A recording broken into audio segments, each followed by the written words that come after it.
नमस्कार दोस्तों, आपका स्वागत है मेरे YouTube चैनल पर। आज हम यक्षिणी एपिसोड 3 देखेंगे। बूढ़ा युग के सवाल का जवाब देते हुए कहता है, नहीं बिटुआ, यक्षिणी अब मर्दों को अपना शिकार नहीं बनाती। क्यों बाबा, क्या यक्षिणी यहाँ से चली गई है जो अब वो अपना मर्दों को शिकार नहीं बनाती है? वो बूढ़ा युग के पास जाते हुए कहता है, वो गई नहीं है, शांत हो गई है। शांत हो गई है मतलब ये कि आज से 13 साल पहले उस ग्रेवयार्ड कोठी में एक लेखक बाबू रहते थे। उन लेखक बाबू को ही उस यक्षिणी ने अपना आखिरी शिकार बनाया था। तुम्हें पता है, लेखक बाबू की किसी को लाश तक नहीं मिली थी, पर उनका कमरा पूरा खून से सना हुआ था। हर जगह खून ही खून था, दीवारों पर, किताबों पर, टेबल पर, हर जगह एक कोना ऐसा नहीं बचा था जहां पर खून ना हो।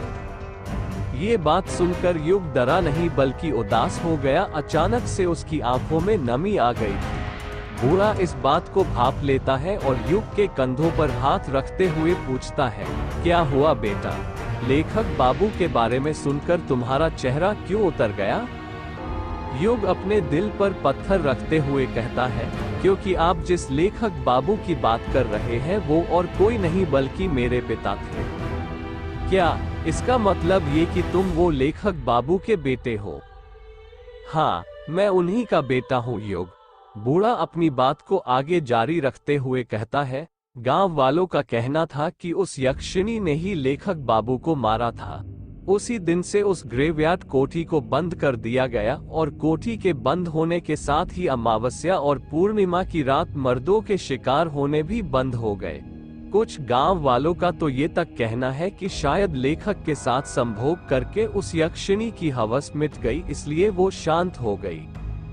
युग कुछ सोचते हुए कहता है, पर जब हवस मिट गई थी तो उस यक्षिणी ने मेरे पिता को क्यों मारा? और आपने कहा था कि संभोग करने के बाद यक्षिणी अपने शिकार के शरीर में से खून चूस लेती है, तो फिर मेरे पिता का खून कमरे में हर जगह कैसे फैला था? यक्षिणी ने उनका खून क्यों नहीं पिया?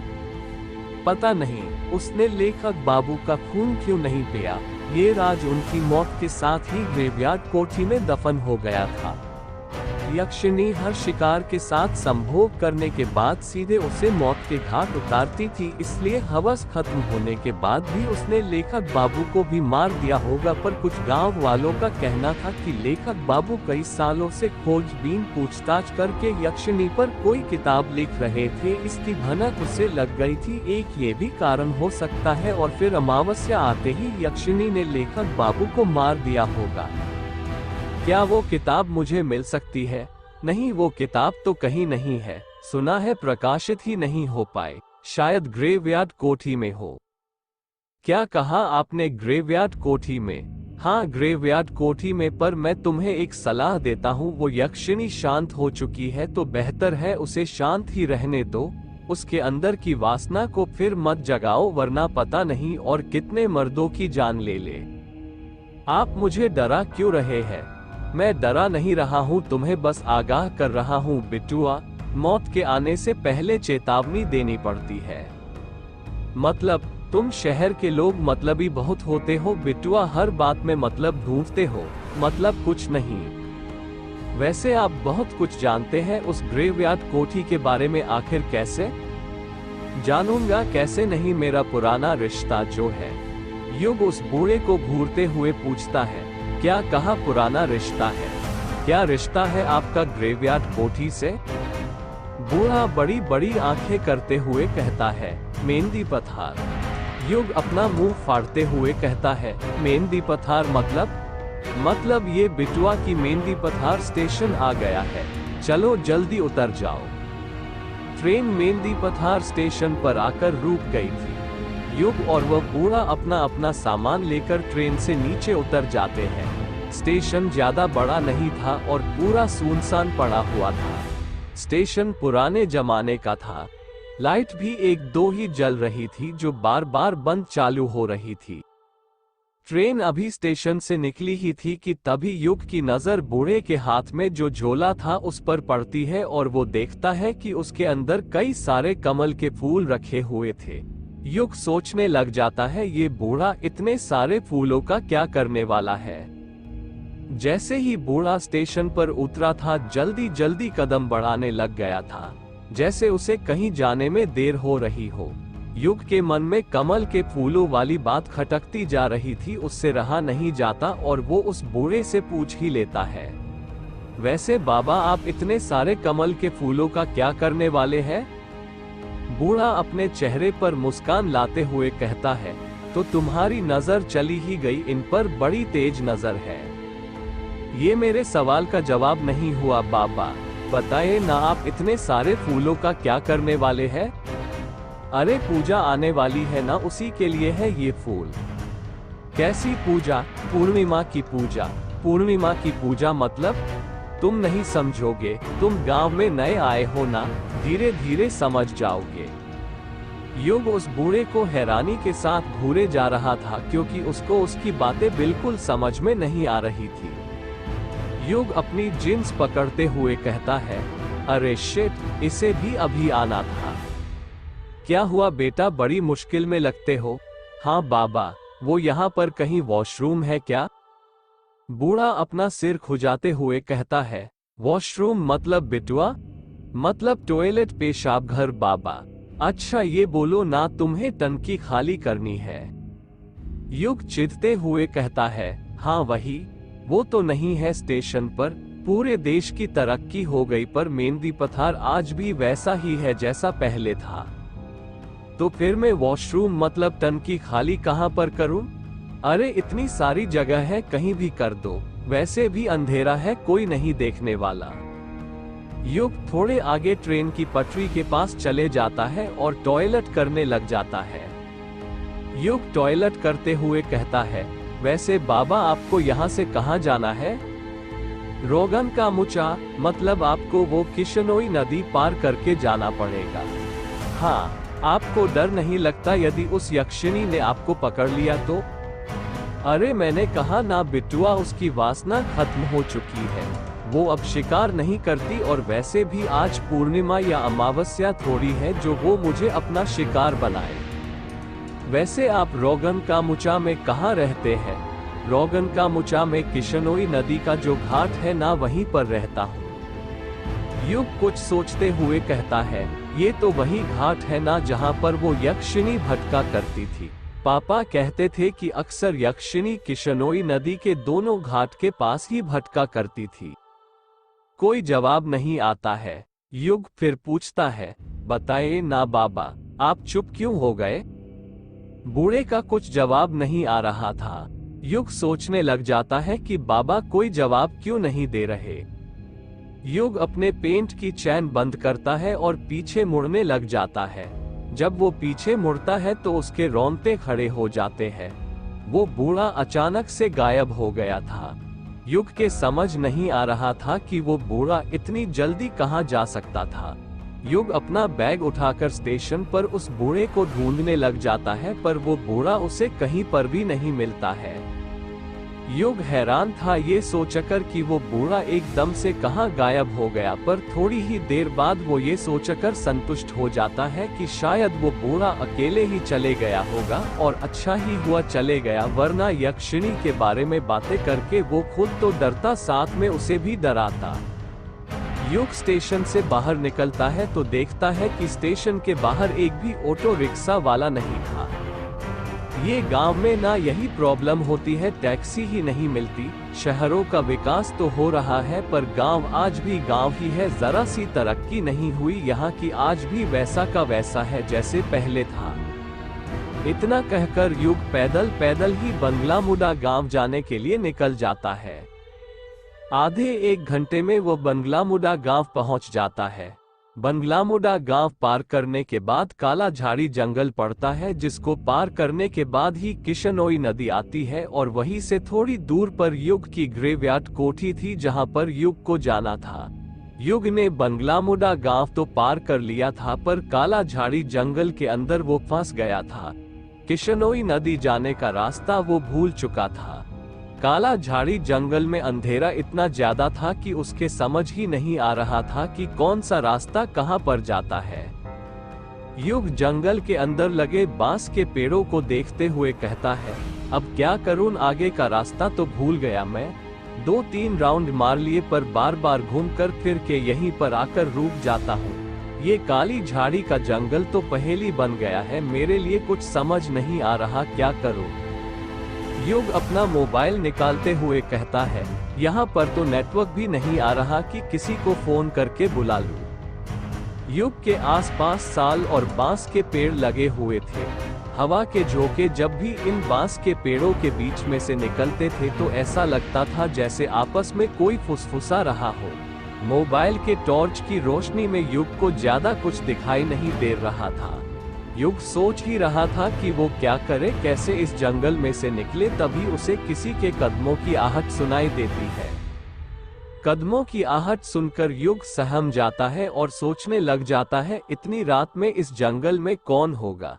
युग डरने लग जाता है और सोचने लग जाता है कहीं यक्षिणी तो नहीं, पर फिर वो अपने दिल को तसल्ली देता है, नहीं ये यक्षिणी वक्षिणी कुछ नहीं होती, सिर्फ कहानियां हैं जो मेरे पापा ने बनाई थी। कदमों की आहट धीरे धीरे तेज होते जा रही थी।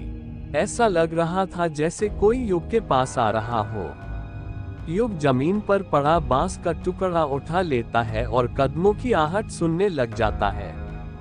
तभी युग देखता है कि उसके बगल में जो बांस के पेड़ लगे हुए थे वो हिल रहे थे और आवाज उसी तरफ से आ रही थी। युग पूरी तरह तैयार हो गया था उस आहट का सामना करने के लिए। जैसे ही कदमों की आहट बंद होती है, युग की आंखें फटी की फटी रह जाती है। उसके हाथ से बांस का टुकड़ा अपना आप छूट जाता है और वो खुद डर के मारे झट से जमीन पर गिर जाता है। युग के सामने एक काला साया खड़ा हुआ था। युग डरते हुए अपना मोबाइल उठाता है और उसका टॉर्च उस काले साए पर मारते हुए कहता है, कौन हो तुम? एक लड़के की आवाज सुनाई देती है, मैं अभिमन्यु। जब टॉर्च की रोशनी उस काले साए पर पड़ती है तो युग देखता है कि वो काला साया किसी और का नहीं बल्कि उसी की उम्र के एक लड़के का था, जिसके लंबे लंबे घुंघरालू गर्दन तक बाल थे और उसने आंखों में बड़ा सा चश्मा पहना हुआ था। उस लड़के के हाथ में कोई डिवाइस था जिसे देखकर ऐसा लग रहा था जैसे कोई रीडिंग नापने वाला डिवाइस हो। अभिमन्यु युग की तरफ हाथ बढ़ाते हुए कहता है, उठ जाओ, नीचे क्यों लेटे हुए हो? युग अभिमन्यु का हाथ पकड़ते हुए कहता है, लेटा नहीं हूँ, तेरे कारण डर गया था। क्या कहा? मेरे कारण डर गया था? क्यों, तू डरपोक है क्या? क्या बोला तूने? इतना कहकर युग अभिमन्यु के चेहरे पर टॉर्च मारने लग जाता है। जब युग गौर से अभिमन्यु का चेहरा देखता है तो हैरानी के साथ कहता है, कहीं तुम अभी तो नहीं? युग अपनी बात पूरी करता उससे पहले ही अभिमन्यु भी युग की तरफ उंगली करते हुए कहता है, और तुम युग है ना? इतना कहकर ही दोनों एक दूसरे के गले मिल जाते हैं। अभिमन्यु युग के बचपन का दोस्त था। युग अभिमन्यु के बालों को हाथ लगाते हुए कहता है, तू तो बहुत बदल गया है यार, बड़े बड़े बाल, आंखों में बड़ा सा चश्मा। अभिमन्यु कहता है, बदल तो तू भी गया है बहुत यार, ये बता कब आया और कहाँ जा रहा है तू इतनी रात में?